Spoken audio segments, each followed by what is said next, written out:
hookworm and xylostoma and neck adder. त्याचा difference seen आहे. याच्यामध्ये worm is not mainly stealing the food but stealing blood. That's why हुकवर्ममुळं iron deficiency anaemia होतं आणि agents are ancylostoma duodenale and necator adder americanus. Hookworm कसं enter करतो? Unlike Ascaris, you do not eat hookworm. It enters through bare feet. Walking barefoot on contaminated soil allows filariform larvae to penetrate the skin. And why does it love feet? कारण larvae in the moist soil wait like predators. When human skin touches the soil, heat, vibration, chemicals trigger the penetration. हुकवर्मचं life cycle कसं आहे? ते स्किनमधून ब्लडमध्ये येणार, लंग्समध्ये जाणार, मग ते swallow होणार आणि इंटेस्टाईनमध्ये जाणार. Very similar lung migration as ascaris. But adult hookworm जे आहे ते इंटेस्टाईनला अटॅच होतं आणि ब्लडला सब करतं. मॉर्फॉलॉजीमध्ये काय फरक आहे? तर जो अँसायलोस्टोमा डिओडेनल त्याच्याकडे टीथ असतात आणि नेक adder अमेरिकॅनसकडे कटिंग प्लेट्स असतात. अॅनिमिया का होतो? कारण की हुकवर्म इंटेस्टिनल म्युकोजाला अटॅच होतो आणि ब्लड पितो. ऑल्सो अँटी कॉग्युलेंट्स रिलीज करतो, त्यामुळे ब्लिडिंग कंटिन्यू राहते इवन आफ्टर द वर्म डिटॅचेस. त्यामुळे क्लिनिकल फीचर्स काय दिसतात? एक तर स्किन फेज आणि लंग फेज आणि इंटेस्टिनल फेज असतात. स्किन फेजमध्ये एंट्री साईटवरती इची रॅश ग्राउंड इच होतं. लंग फेजमध्ये कफ इओसिनोफिलिया ॲलर्जिक सिम्टम्स दिसतात. इंटेस्टिनल फेज मेन डिसीज आहे, त्याच्यामध्ये आयरन डेफिशियन्सी अॅनिमिया आणि पायका आहे. Iron deficiency anaemia specially in children होतो, मग त्याच्यामुळे लिथार्जी, वीकनेस, ग्रोथ रिटार्डेशन होते आणि काही चिल्ड्रन मड चॉक खातात आणि त्याला आपण पायका म्हणतो. आणि ते तसं का खाऊ वाटतं ह्याचं पण एक रिझन आहे की मला नाही माहिती, ते बघून घ्यावं. डायग्नोसिस स्टूलच्या मायक्रोस्कोपीमध्ये आपल्याला ओव्हल नॉन बाईल स्टेन्ड एग्ज मिळतात. त्यांचं ओव्हम सेगमेंटेड असतं आणि क्लिअर स्पेस बिटवीन शेल आणि ओव्हम असतो. याच्या ट्रीटमेंटमध्ये अल्बेंडाझॉल, मेबेंडाझॉल आणि पायरेंटल पामोएट असतं. प्लस आपण आयरन सप्लिमेंटेशन पण द्यायचे, कारण की अॅनिमिया मेन्स डॅमेज आहे. बुकमध्ये काय दिलं याच्याबद्दल की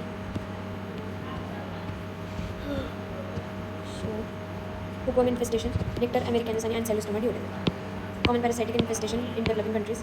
iron deficiency, anaemia in expose patient. New world आणि old world hookworm. New world is necator adder आणि ओल्ड वर्ल्ड इज अँसायलोस्टोमा.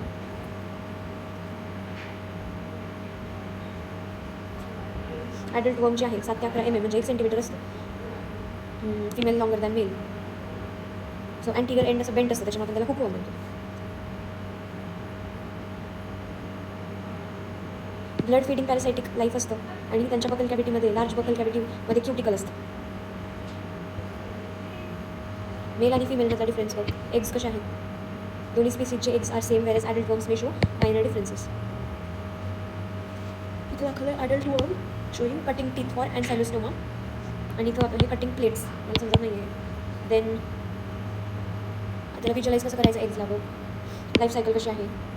सगळ्यात आधी ॲडल्ट वर्म्समधले difference. Life span, size, mouth parts, egg release per day by single female. New world and old वर्ल्डबद्दलचे difference आहे between adult. Blood loss per day per worm. Anaemia more severe in ancylostoma. Geographic distribution. इंडियामध्ये old world अँसायलोस्टोमामुळे होतं. इथं पण होतं इंडियामध्ये, north India आणि सदर्न इंडिया. म्हणजे नॉर्थ इंडियामध्ये हे याच्यामुळे होतं, साऊथ इंडियामध्ये नेक adderमुळे होतं. ठीक आहे. लाईफ सायकल बघ एकदा आहे की लार्वे जे आहेत बेअर फूटला पेनिट्रेट करतात, मग ते ब्लडमधून वगैरे डिफरंट सिस्टम्समधून इंटेस्टाईनमध्ये जातात. लार्वे ग्रो होतात ॲडल्ट वर्ममध्ये. ॲडल्ट वर्म एग्स ले करतात, मग ते फिसेसमध्ये एक्सक्रीट होतात. मग एक grow into larvae in the soil. परत लार्वे स्किनला पेनिट्रेट करतात, बेअर स्किन. हे सो लाईफ सायकल बघून घे. Egg and larvae of hookworm. Okay, larva आहे हुकवर्मचा, हा एग आहे. याच्यामध्ये हायलिन शेल मेम्ब्रेन असतं, हे ब्लास्टोमियर्स आहेत आणि सेगमेंटेड ओव्हम. याच्यामध्ये जो ओव्हम असतो ना, या ब्लास्टोमियर्समध्ये याच्यामध्ये सेगमेंटेड ओव्हम असतो आणि शेल आणि ब्लास्टोमियरमध्ये हा क्लिअर स्पेस असतो. तिथे दिलं शेल आणि ओव्हम.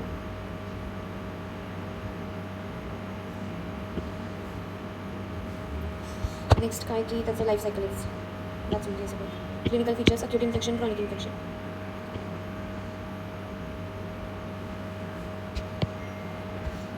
Treatment and prevention.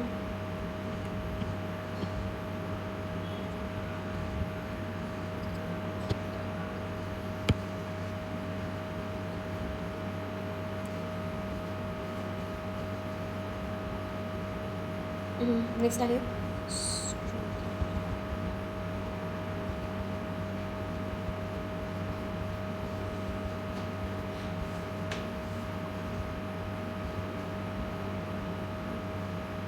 हे ट्रायक्युरिया बघायचं आता. विप वर्म इम्पॉर्टंट त्याला.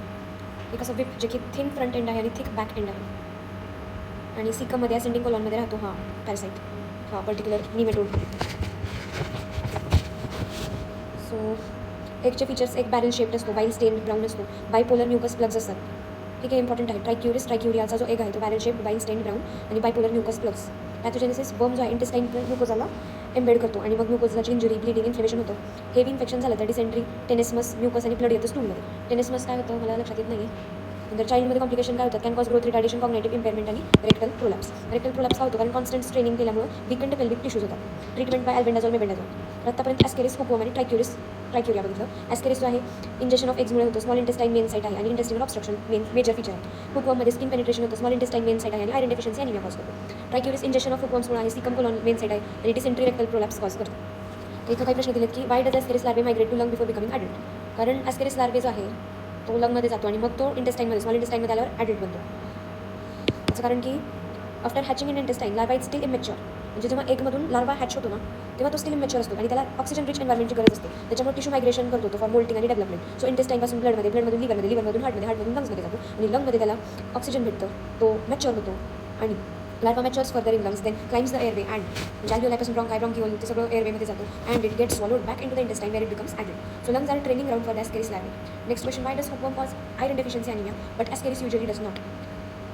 हुकवर्म ब्लड खाणारी म्हणजे ब्लडवरती फीड करणारी पॅरासाईट आहे आणि ॲडल्ट हुकवर्मचा आहे इंटेस्टाईनल म्युकोजाला अटॅच होणार, कॅपिलरी ब्लडला सब करणार आणि अँटीकॉग्युलंट सिक्रेट करणार. सो कंटिन्युअस ब्लड लॉस होतो आणि आयरन डेफिशियन्सी अॅनिमिया होतो. ॲस्केरिस जो आहे तो न्यूट्रिएंट स्टील करतो but does not significantly suck the blood.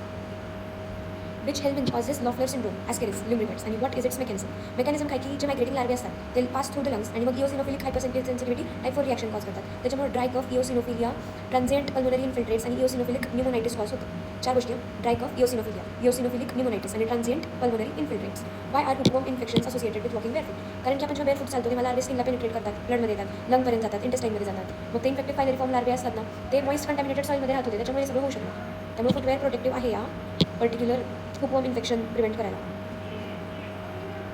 Characteristic egg morphology सांगायची. ॲस्केरिस एगची, हुकवर्म एगची आणि ट्रायक्युरिस एगची हा प्रश्न येत असतो. तर ॲस्केरिस एग जो आहे तर ते 2 प्रकारचे, फर्टिलाइज आणि अनफर्टिलाइज. त्याचा ड्रॉ करायचं त्याची डायग्राम. फर्टिलाइज एक राऊंड किंवा ओव्हल असतं, अनफर्टिलाइज एलॉंगेटेड असतं.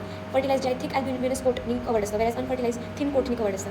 फर्टिलाइज एक बाईल स्टेंड असतं आणि ब्राऊन रंगाचं आहे, वेरॅज अनफर्टिलाइज जे आहे ते फर्टिलाइज इन्फेक्टिव्ह असतं आणि अनफर्टिलाइज नॉन इन्फेक्टिव्ह आहे. हुकवर्मचा जो एग आहे तर तो ओव्हल असतो, नॉन बाईल स्टेंड असतो, सेगमेंटेड ओव्हम असतं आणि त्याच्यामध्ये क्लिअर स्पेस असतो बिटवीन द शेल आणि ओव्हम. तर सध्या फक्त 2च आपण बाईल स्टेंड लक्षात ठेवायचे. एक तर ॲस्केरिसचा फर्टिलाइज आणि ट्रायक्युरिसचा एग हे 2च बाईल स्टेंड ब्राऊन असतात. बाकी हुकवर्म एग हा नॉन बाईल स्टेंड आहे, वेरॅज अनफर्टिलाइज एग ऑफ ॲस्केरिससुद्धा नॉन त्याचे स्टेनिंग बद्दल काय सांगितलं नाही. नेक्स्ट ट्रायक्युरिस एग जो आहे तर तो बॅरल शेप आहे, बाईल स्टेंड आहे, ब्राऊन आहे आणि बायपोलर म्युकस प्लग असतो त्याच्यामध्ये. नेक्स्ट आता अजून बघायचं ट्रायक्युरियाबद्दल तर तो सिकम असेंडिंग कोलॉनमध्ये राहतो. That's why whipworm trichiura. Morphology त्याचं 3 ते 5 सेंटीमीटर लॉंग असतो. अँटीरियर 3/5 थिन आणि थ्रेड लाईक असतं, पोस्टीरियर 2/5 थिक असतं. ज्याचं थिन एंड असतं ना अँटीरियरवालं ते म्युकोजामध्ये असं निडलसारखं बरो करतं आणि thick end hangs freely in the lumen.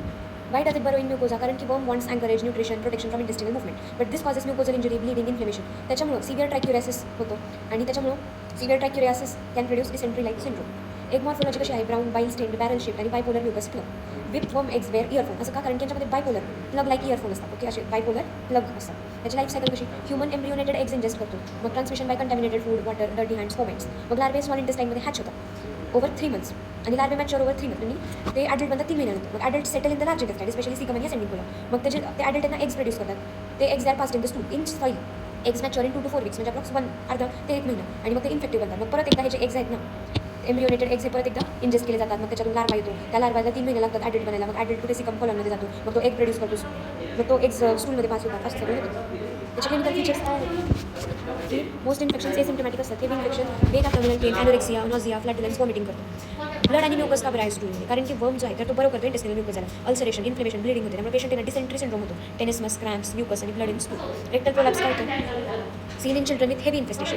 का? कारण की constant straining, tenesmus, weak pelvic support, त्याच्यामुळे rectum protrudes outside. Cognitive impairment in children कशी होते? कारण क्रॉनिक वर्म बर्डन होतं, malnutrition, iron deficiency, poor growth. So children may develop growth retardation, poor school performance, cognitive impairment. Lab डायग्नोसिसमध्ये barrel shaped eggs दिसतात आपल्याला with bipolar plugs आणि कोणाचे ट्रायक्युराचे.